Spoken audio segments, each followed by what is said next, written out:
রাজার ন্যায় বিচার। একদা এক ঘন জঙ্গলে বসবাস করত এক মহা শক্তিশালী সিংহ, জঙ্গলের রাজা। সবাই তাকে সম্মান করত, ভয়ও পেত। আর ছিল এক দুষ্টু বানর, যার কাজই ছিল সবাইকে দুষ্টুমি করে বিরক্ত করা। শেয়াল থেকে শুরু করে হাতি, কেউ তার হাত থেকে রেহাই পেত না। একদিন দুপুরবেলা সিংহ বিশ্রাম নিচ্ছিল। হঠাৎ গাছ থেকে নেমে এলো সেই দুষ্টু বানরটি। হাতে ছিল একটি মোটা ডাল। সাহস কোথায় পেল কে জানে, সে সিংহের মাথায় ঠক ঠক করে মারতে শুরু করল। সিংহ কিছুই বলল না, শুধু চোখ বন্ধ করে সহ্য করল অপমানটি। দূরে দাঁড়িয়ে শেয়াল ঘটনাটি দেখে অবাক হলেও কিছু বলল না। এরপর অনেক দিন কেটে গেল। একদিন জঙ্গলের ভিতর একটি ছোট খোলা জায়গায় দাঁড়িয়েই সিংহ দেখে দুষ্টু বানরটি একা বসে আছে। হঠাৎ সে ঝট করে এক পাঞ্জায় বানরটিকে ধরে ফেলল। বানরটি এতটাই অপ্রস্তুত হয়ে গেল যে পালানোর সুযোগই পেল না।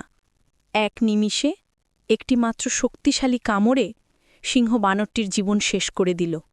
দূর থেকে সব দেখছিল শেয়াল। সে আস্তে আস্তে এগিয়ে এসে সিংহের সামনে মাথা নুয়ে বলল, রাজন, সেই দিন বানরটি আপনাকে ডালে দিয়ে মারল, আপনি কিছুই বললেন না। আজ কেন বিনা দ্বিধায় তাকে হত্যা করলেন?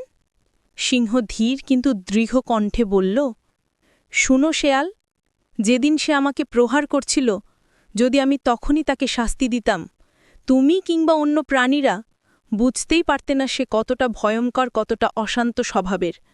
সে হাতির মাথা টেনে ধরেছে, ভালুকের কান মুচড়ে দিয়েছে, জেব্রার গলায় কামড় বসিয়েছে, আর তোমার তো চশমাটাও কেড়ে দিয়েছিল।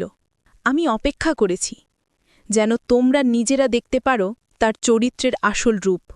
আজ তার শাস্তি পেয়েছে শুধু কারণ সে জঙ্গলের শান্তি নষ্ট করছিল। শেয়াল হালকা হাসল, সম্মানের সঙ্গে মাথা নিচু করে বলল, আমি বুঝেছি রাজন, আপনি সত্যিই জঙ্গলের যোগ্য রাজার। সেই দিন থেকে জঙ্গলের প্রাণীরা শিখল, ধৈর্য কখনো দুর্বলতা নয়, ন্যায় বিচার সময় মতো আসে, আর সত্যের জয় হবেই।